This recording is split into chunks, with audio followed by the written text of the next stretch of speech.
All right, so now let's study parabolas. Of course, we've studied parabolas before, but now we're just going to approach them from a different point of view. To be honest, this is what I would think is more like the formal definition of a parabola. We've always thought that y equals x squared is a parabola, but y equals x squared is a parabola because this is the definition of a parabola down here. And y equals x squared is the object that gives us and matches up with this definition, if you will. Okay? So remember, we're cutting a conic section in this orientation, so it cuts just one of the two cones, and it creates a parabola. So here's the definition. A parabola is the locus of points. Remember, locus just means collection of points in a plane that are equidistant from a fixed point and a fixed line. The fixed point is called the focus. The fixed line is called the directrix. So hopefully that makes sense. Distance, equidistance from a point and a line. So let's just kind of visualize this here quickly. We have a line we call the directrix and a point we call the focus. A parabola is the collection of points that are equidistant from the point to the line. So one point would be here. Why? Because this distance is equal to this distance. Remember, we measure distance between a point and a line as the perpendicular distance to the line. So that would be 1 point. So another point would not be here because that's longer, that's short. So we got to find a way to make those distances the same. So maybe like right here, so that that distance and that distance are the same. So there's two of them. There's going to be an infinite number. If you keep coming up with more, maybe like right here.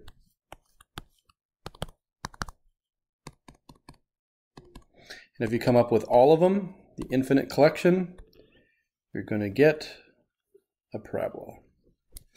Okay? That's the definition of a parabola. So when you draw any point on this parabola, the distance to that focus and the distance to this perpendicular line to the directrix are going to be exactly the same. So that's the definition of a parabola. Exploration, use the sketching program to illustrate the definition.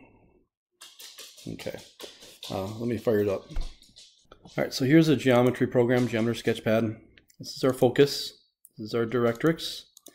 And what this point here, this point's going to give us all the, this point is geometrically created so that the distance from this point to this point, in fact, if I measure that distance,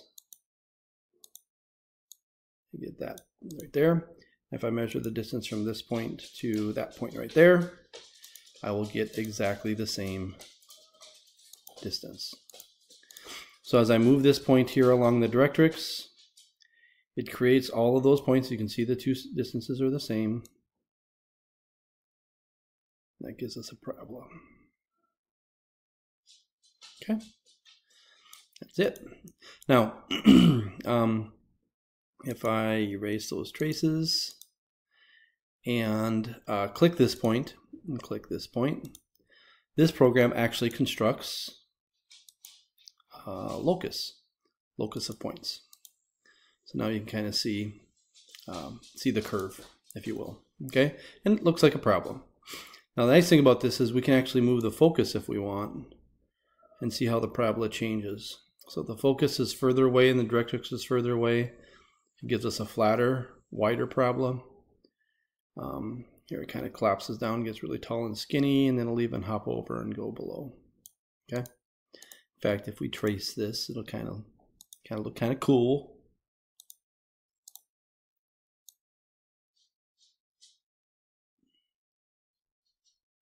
So there's a collection of all different kinds of parabolas. Anyway, whatever. I do, and I did this in class, even though it wasn't in the notes. The question you should have at this point is, well, okay, that's all well and good, but why does y equals x squared equal a parabola? And that's, you know, we should prove the equation of a parabola using the definition. I did it in class, even though I don't know if sometimes it should always be done. So let's impose a coordinate plane.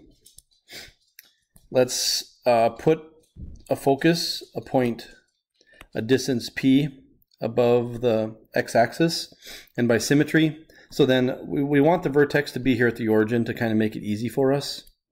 So then let's put the directrix an equal distance p below the origin, if you will. So this distance is positive p, this distance would be the opposite of p.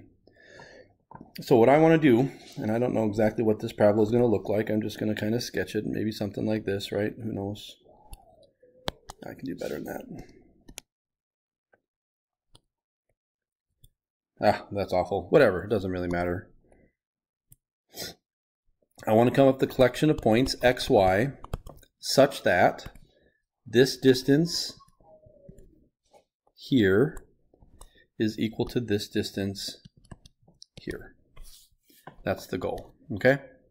So I just need to algebraically come up with a collection of points x, y that satisfy this point. Well, this criterion.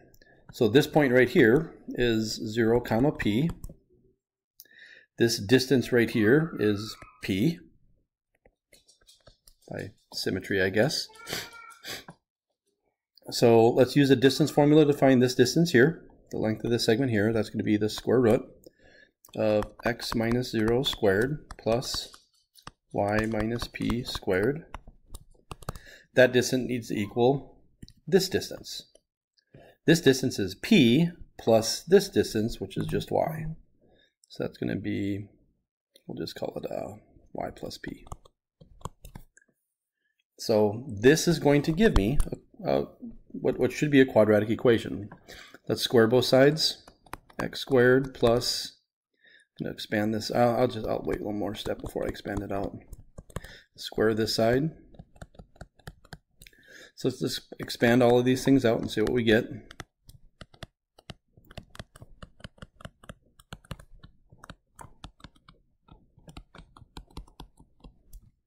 If you notice, excuse me, the p squareds will subtract out, the y squareds will subtract out.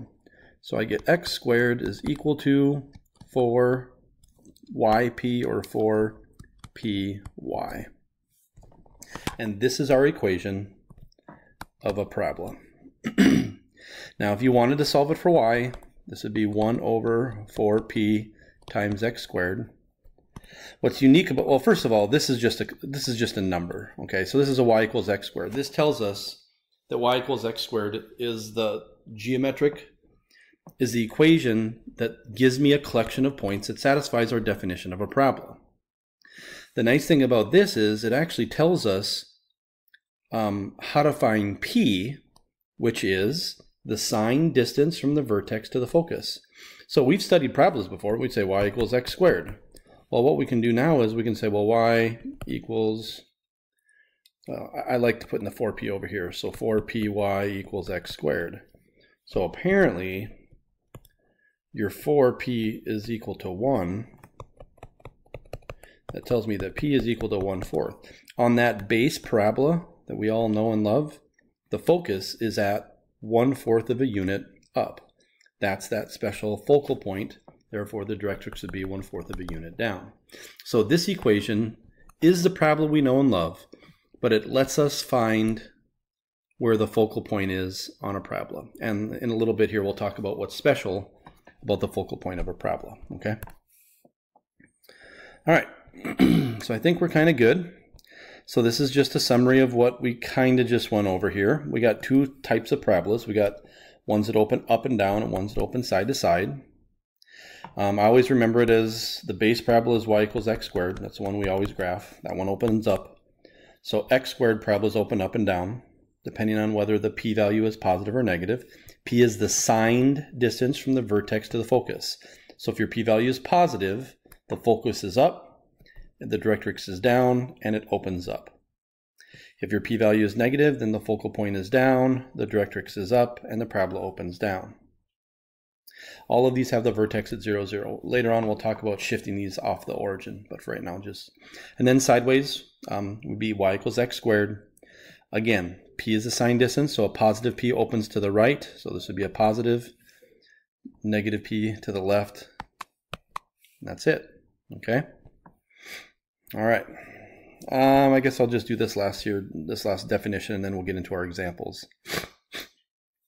Definition. The line segment that runs through the focus perpendicular to the axis of symmetry with endpoints on the parabola is called the latus rectum.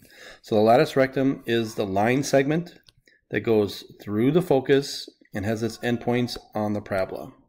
So the latus rectum is the line segment. The length of the latus rectum is called the focal diameter. So the length of this segment is called the focal diameter. By the way, this p-value is sometimes called the focal length. We should have that in the notes, I'm sorry. So the distance to the focus is the focal length. The length of the latus rectum is the focal diameter. And the focal diameter is the absolute value of 4p. Again, I wish we could, I could show this to you. There's a real nifty, it's just a very simple algebraic proof. Basically, you just take your y equals 4px squared, and you just plug in the y coordinate that is the p value, well, whatever. It's very easy to show, but I'm just going to try to, I guess I'm going to skip it, okay? So it is the absolute value of this 4p. So whatever number was in front of that, ooh, careful Scott here. Oh, careful Mr. Blackburn here. 4p. One thing you got to remember with the formula is the 4p always goes with the linear term. You could certainly remember this as 1 over 4p x squared, but I would encourage you to just always remember the 4p is on the same side as the linear. The 4p is on the same side as the linear. So I wrote this one here. I put the 4p in front of the x squared. That is wrong. That'll give you the wrong focal length. Tack it up here, okay? But that 4p, absolute value of that is the focal diameter. What's the difference between the latus rectum and the focal diameter? Latus rectum is a geometric line segment, whereas the focal diameter is a length, or a distance, or a number. This is a number, this is a geometric collection of points. All right? All right, so let's get into the examples.